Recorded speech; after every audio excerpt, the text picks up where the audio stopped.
Those of you who know me know I like good fine wine and fine spirits and fine food.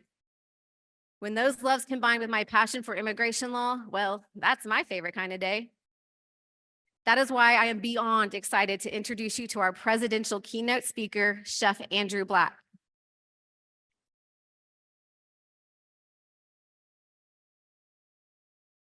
You know who also loves Chicago? Chef Black.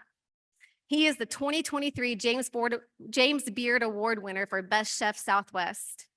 Hailing from Jamaica, Chef now calls Oklahoma his home and has made all of us proud by beating out other chefs and bringing home the first James Beard Award for an Oklahoma chef in Oklahoma City.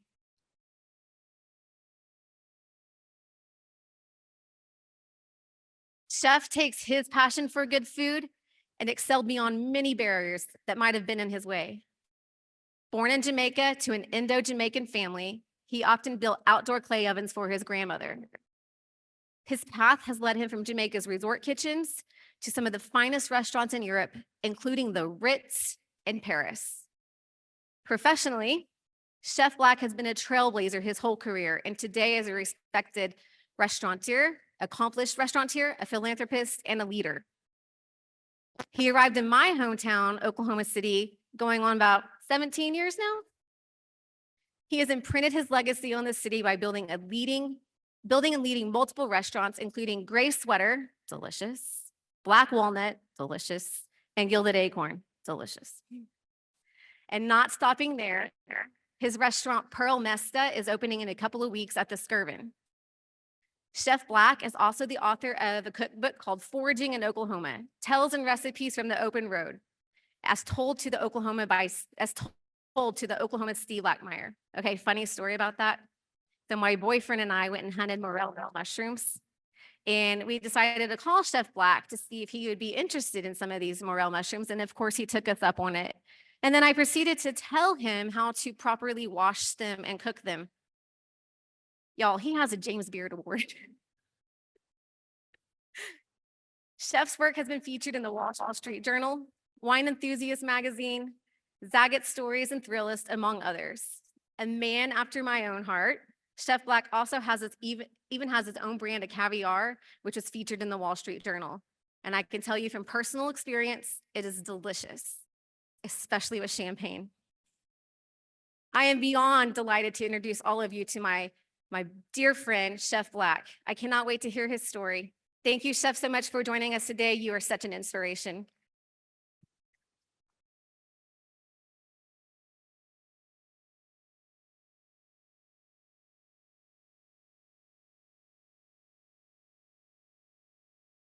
Well, thank you so much, such kind words. I'll tell you a little story about Kelli. I was sitting at home and I forgot we had a conversation about my passport being expired. She picked up the phone and called me. She said, "Chef, come to my office today." And I'm like, "Okay, what did I do wrong?" She's like, "We're filling out your passport today." So we filled out all the information, put it in my bag. 2 weeks pass, haven't gone to take care of it. Kelli called me again. "Hey, did you take care of the passport?" "No." Called me again. She's like, "Okay, guess what? I'm taking you myself, and we're going to make sure this passport is taken care of." That just goes to show the kindness, the caring of your upcoming president. So let's give it up for Kelli.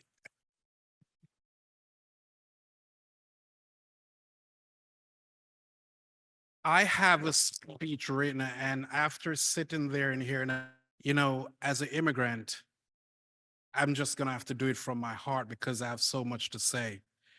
First of all, where's all my immigrants? Where's everyone? Come on, round of applause for all the immigrants. Absolutely. We tend to say we're here now, but we're here now, and our work continue on our journey because there's others that are left behind in our country. And we owe it to ourselves to continue to push forward. I knew I had a lot of friends and family in the United States, but sitting here today, now I know I have even a more extended family, because all of you have a story when it comes on to an immigrant. but I don't think you really understand the life you've changed. Let me tell you my story a little. Imagine we all have a dream. I'm from Jamaica and we all dream. And when we dream, we hear about the United States. And as we say back home, the land of gold. So we fantasize about getting here. We think about everything. I remember quite vividly when my cousin got to America, he wrote back to us and he said, the leaves are brown. And for years, I thought about what that looks like. And so I came to America and I finally saw what he was talking about. But I also remember what it feels like going to immigration office in Jamaica with your hopes and the whole village pray for you. And they have you convinced you're going to get a visa. And you get there only to be crushed by no. I'm going to try not to choke up, but you go back home knowing that you're still poor. You go back home knowing, I don't know if there's hope. But you continue to go to the immigration office and finally you got the stamp. And everyone who got that okay, never forget that day. Because it's like you've won the lottery and millions of dollars. And then you come to this wonderful country. And if your English is as bad as mine is, you're so insecure because you get laughed at, you get talked about. But because as immigrants, we're relentless, we keep going. And there's a thing we say in the kitchen, show me your culture, I tell you who you are. Tell me who you are and I know your culture. And it is so true. So as a Jamaican, they always said, how many jobs you have? And our answer is to say 10 jobs because it's a true ID of who we are. But do you know why we have 10 jobs? Do you know why other immigrants have a lot of jobs? It's because we know that our extended family is home right now, sitting down without hope. There's places back home I know people haven't eaten all day. So that is why we continue to grow. That is why we continue to really focus and keep jobs and keep sending money back home. But we could not have those dreams without all of the immigration lawyers in this room and nationwide. Give yourself a round of applause because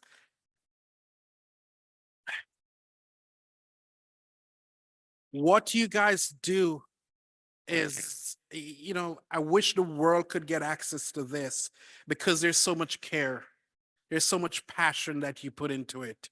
You stay up at night when your family is probably in bed, and you go to bed with some of us in your thoughts and prayers, and you work harder the next day to let it happen.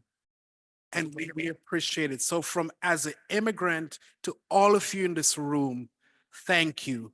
Thank you, thank you, thank you for all you've done and for what you're continuing to do tremendously every day. I got my father to the United States 4 years ago. And I remember the first time I took him out to have dinner and he ordered a steak.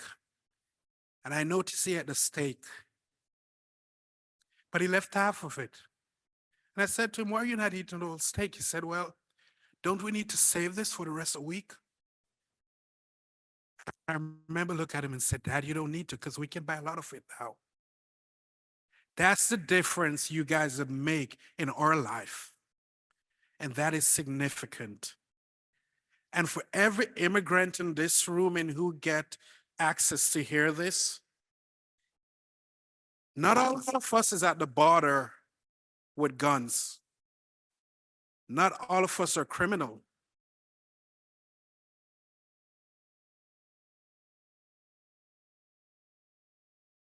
And we have a voice. And yes, guess what? This country is made up of culture. People from all over the world. And I'm a true success of that culture. I'm a true success of hard work.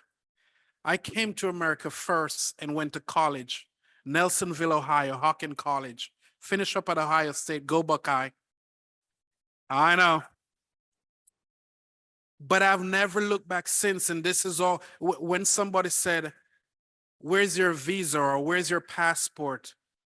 I always tend to say my passport is that I've never been locked up and I've never done drugs. I've worked my butt off. That's my passport. That's what I show. No. So not all of us are criminals. I've worked all over the world. I've been blessed. And I've met great people. Two of my best friends is in this place tonight, Roxanne, Kelly. And I tell you what, guys, if it's 3 a.m, I can call any one of them. And if they're up, they're coming to get me no matter where I am. That's just how it is. And Kelly's absolutely 100% when she says, families stick together. And I'm telling you, those two will kick a door down because we're family. That's just the reality.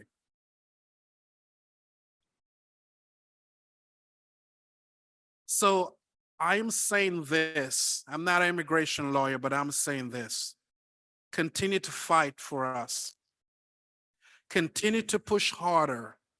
And in days when it seems like it's not going to happen, just remember all the work you've put in and the great product that you've built and who is still sitting on the border or who is still at home waiting for their break, waiting to come to this great country to become the next great doctor, next great lawyer, the next great chef.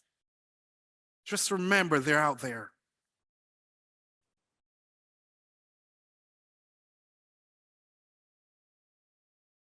I went to Oklahoma City years ago, 2006, and I opened a hotel restaurant 2007. From there, I have not looked back. I now own 4 restaurants in Oklahoma City, and we're not going to stop. We're just keep going. And I say that to say this. I know you have a lot of people you've helped, and some of them is probably on your fridge because it's your family. But remember, I'm that product that you have all put on this stage and helped build to this point. So don't give up. Keep going. Thanks for having me here. Everyone could have been somewhere else in the world. You could have been on your lunch break, but you stayed to listen to whatever I had to say. And I appreciate that. But this is sincere for me. It's personal for me. It is very personal. You know, as I said, I know what it feels like. My dad hiding in the bushes because he didn't have lunch for us. Didn't have lunch. And I remember when I left home very early, 13 years old, and I walked into a hotel in Work called Buscabel Beach Hotel. I slept in the changing room for 2 years. And I cleaned 18 fridge a day and juice over 3,000 oranges a day. And my story, I always said, it's not a pity story because I loved it. You know why? There was food. There was food. And even though I was in the changing room, I had love. I had family. I had it. So I know what that feels like.